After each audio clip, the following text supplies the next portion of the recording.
Sean, welcome. Technically, that's my better side. Let's switch right now. I'm here for you. Thank you for being here. My pleasure. For those of you who don't know, Sean is a TCM viewer. She's been on the TCM cruise, and now you're here at the festival, and we couldn't be more thrilled. So thank you for being here. Thank you for coming out, you guys. Appreciate it. Does it feel like it's been 43, 44 years since you made Blade Runner? Yeah. I'm a grandma now. Grandma, 9-month-old grandson, Leo. And I guess I could just say that when I started in show business, it was such a different game, a different deal. I feel like I watched a lot take place, and social media is kind of freaking me out, but that's why I love TCM. I really do. I am an ardent fan, and we like to watch the old movies on there, my husband and I, Bob, and it gives us a sense of, even if we're not actually watching a picture, it's like our flickering wallpaper, we just like to have it on. I do the same thing. When you think back to this time, when you were 19, when you first started making Blade Runner, this was your third movie, if I'm knowing correctly. How was this explained to you? I mean, in the audition process, did you read the whole script? Was the plot explained? Was the character of Rachel explained? What did you know about it as you were first learning about it? Well, I was an extraordinarily stupid girl, so it really took me a long time. I remember reading the script, and it was like Voight Kampf and this, and I didn't really understand it very well. So I went through it, and I read the whole thing, and I was like, oh. I really didn't understand it. And then I think I called my sister and said, you read this and tell me what you think, and then I had my mom read it, and then I went and auditioned, and I did not do well. The first audition did not go well. And I called my agent, and I said, this didn't go well. And somehow, I got another audition. I got another chance to do it, which was very unheard of. I mean, in show business, you don't really get a second audition, But I went back in, and I was less nervous because I walked in and I knew who I was meeting, and a lot of times when it's the unknown, it's scarier than the known, and I knew I would be meeting Ridley again. And there was a man, Charles Node, who did the costumes, and he died in the last 2 years. He was English, and he'd done the costumes, and I think that Charles was somebody that was a big component for me. I think he really talked to Ridley and said, because it was between me and a blonde woman, and of course, blondes are very popular in this business. And I just didn't know. But Charles was a big proponent, and he, I think, convinced Ridley. And I got the part, and I remember that it was a Friday, and my agent, at the time it was Joe Funicello, who was Annette Funicello's brother. He's probably really old now. I think he's still alive. He was at ICM at the time. He told me I got the part, and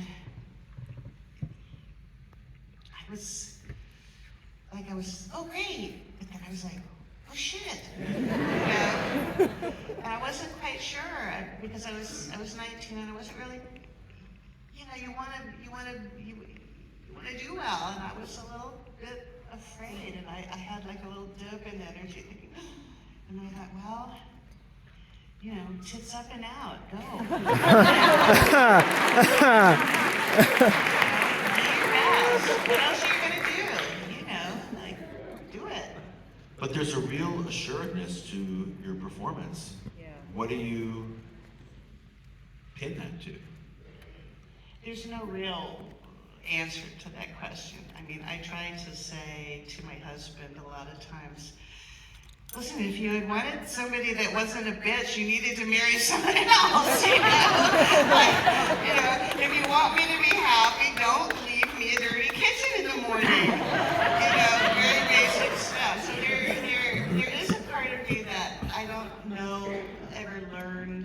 filters. I don't know why. I have no reason to know that, but I walked into the business, and if I saw something, I was like, "What are you doing?" You know, or I'd be like, "Oh," I was very able to react honestly and authentically, and then I think that was very good for performances and probably not so good politically or, you know, the competitive element of show business. You know, if someone was a jerk, I was like, why are you being such a jerk? You know, what is wrong? What's wrong? And I wasn't very good at filters. I'm still not, and it's too late now. It's not going to happen. You know, it's just the way it is. So I feel in Blade Runner, I really had to learn a lot on my feet. You know, I wasn't experienced or anything like that. I would walk in, but I have, well, good movement skills. You know, I had come up from dancing. It wasn't hard for me to kind of figure out, oh, you move here, you stand here, you walk up, and you don't look down while, you know, like at your mark, you don't look down, and all those things were stuff that I was learning. And, you know, I was also learning to, you know, deal with what I considered difficult personalities. I think Carrie was a little difficult, and you know, I think Ridley was on the chopping block too, because he had to prove himself. You know, it was one of his first things. It wasn't the easiest of sets because Ridley had come from England, and he got to operate the camera. And when he got to LA, there were a lot of unions, and he was not allowed to operate the camera, and he, you know, he was very restless and uncomfortable with that reality, and you know, so I got to sort of witness all of that at the time. Obviously, for reasons because of who the character of Rachel is, there's a mystery to her, and there's a real poignancy to so many of the scenes. It's almost like a Pinocchio story, right? I want to be real. I want to prove that I'm real. How did you approach the emotional aspects of the scenes? For me, it was always trying to become more mature, because I was only 20, I was 19, and I had, you know, a lot of young in me still, you know, I was pretty young, and so I had to, I had to start smoking, and I ended up smoking a lot, and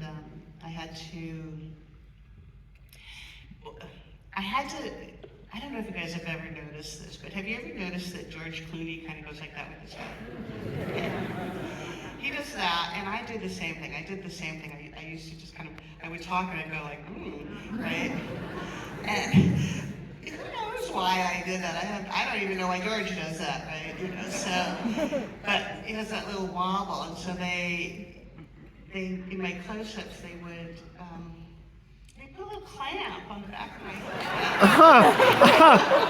So I had to be like this all the time. Oh my gosh. Even during like the scene where I'm at the Voight Kampf, getting the Voight Kampf, and I got the lighter, you probably don't realize it, but I look like I've got a broom up my ass. I mean,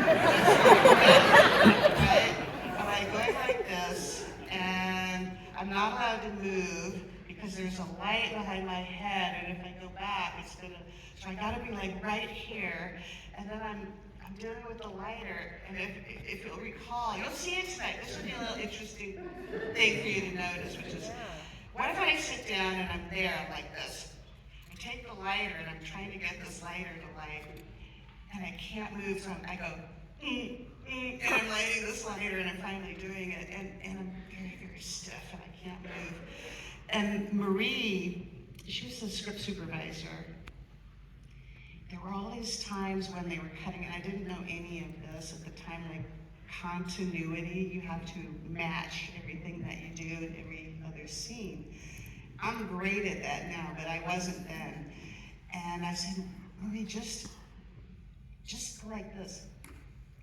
Every time I'm supposed to smoke, right? Just tap the table. She was right across the, just tap. Every time she would tap, I go, you know, have a big sucking of those cigarettes. And, you know, she was somebody that helped me a lot with that because I didn't know much.